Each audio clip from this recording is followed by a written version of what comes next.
So your skin becomes like that of a reptile. So when that happens, we say you have NagaDosha. There have been any number of people like this. Now I'm talking about this energy changing in a certain way. So you have to keep it in a certain way, otherwise it'll come alive within you.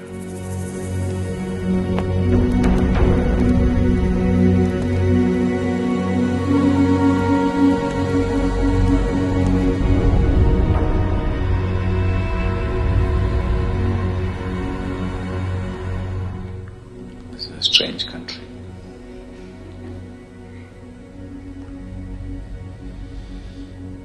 But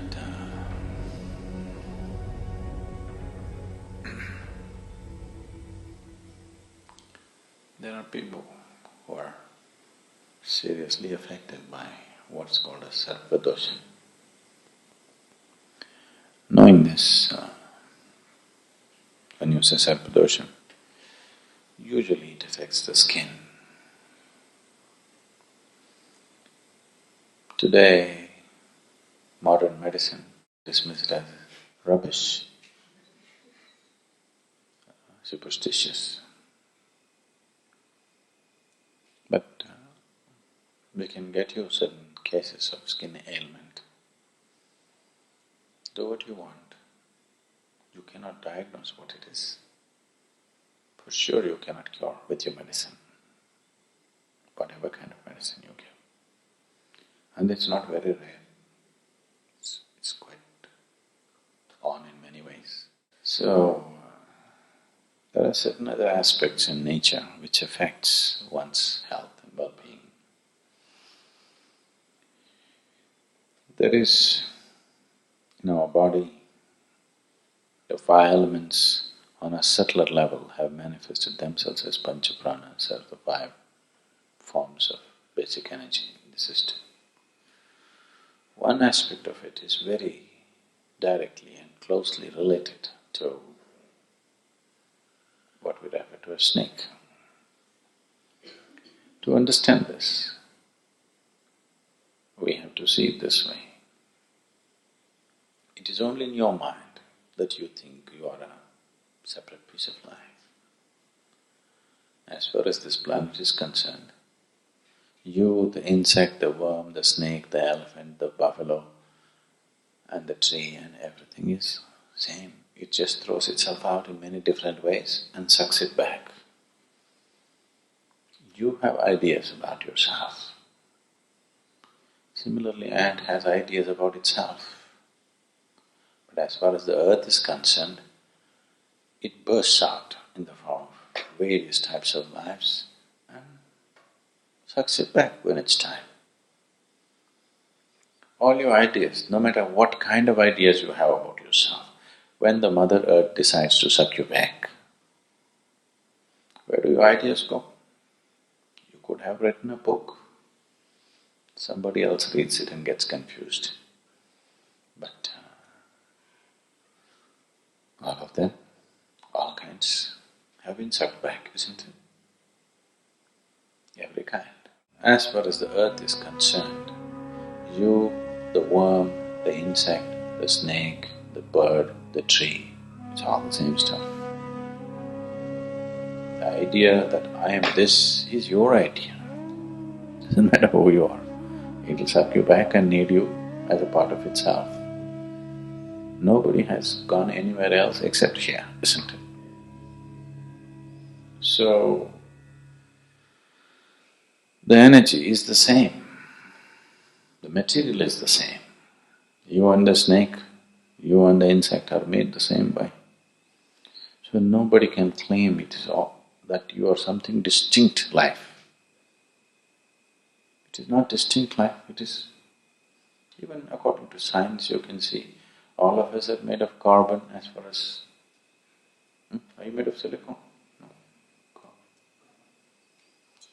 So, it is all the same stuff, made the same way. From a single cell in a leaf, in a plant, to yours, it's not very different, it's just evolution.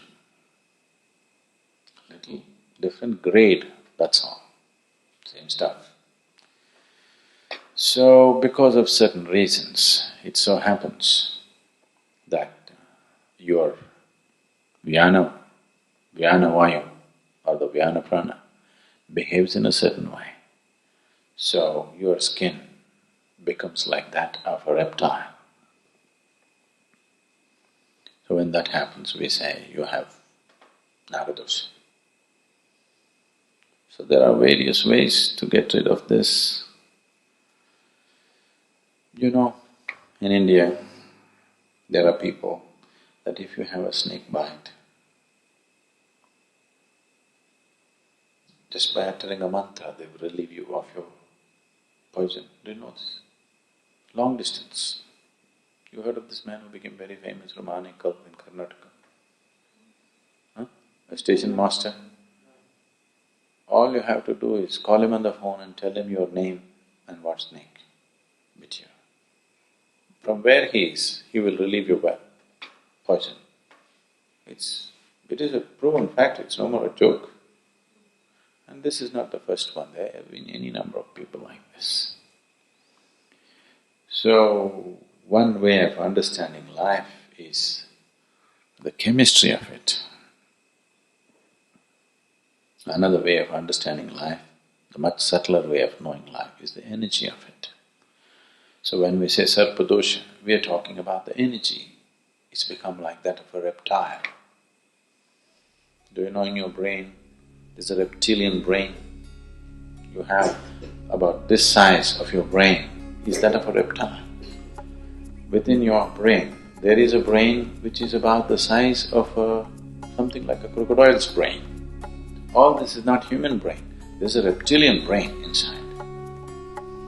So that reptile can manifest itself because your energies begin to function in a certain way, and that can be relieved by doing certain things. Why in the Bhairavi temple we set up Sarpa Seva, and the Sarpa Seva is done with the termite hill earth. You know this?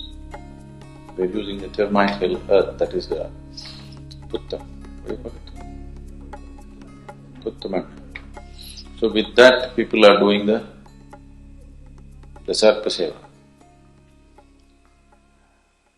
So it can be relieved. It's a simple shift in your energy.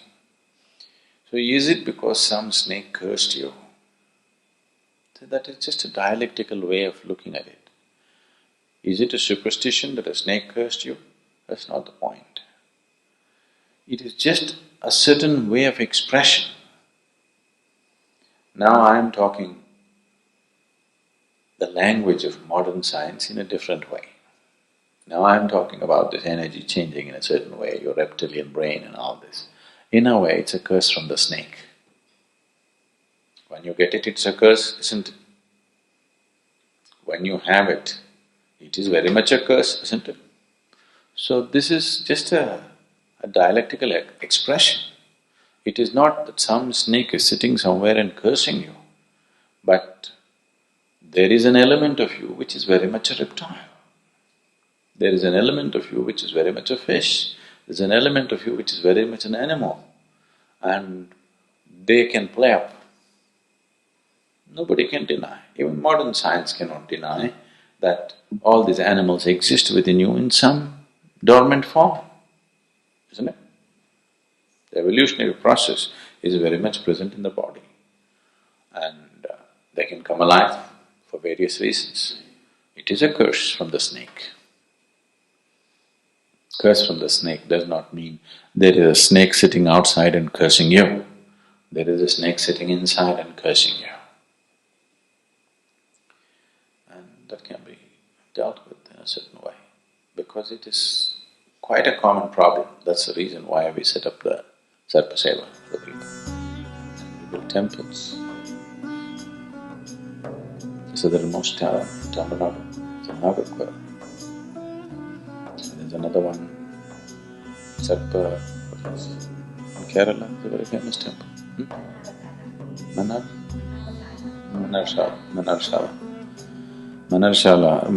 whatever that is, that's a very famous snake temple.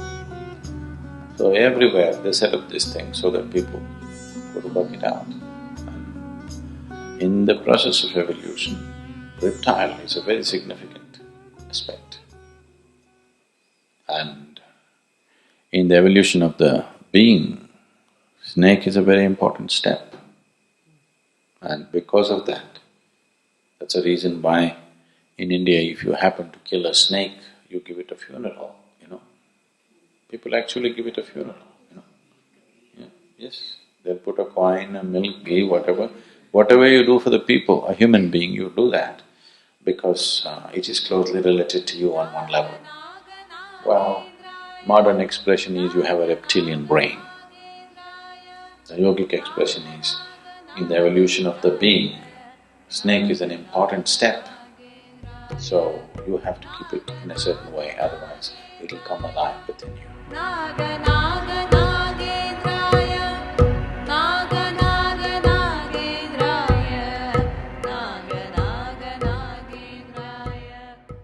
This is one creature where its life energy is not individual, it is universal to its whole clan.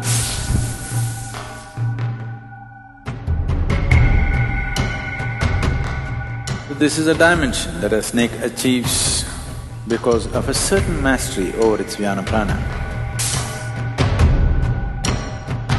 This is a powerful form that is created by somebody and allowed to roam the world. They are everywhere, especially in certain places where certain occult practices were going on. In those areas, it's very high.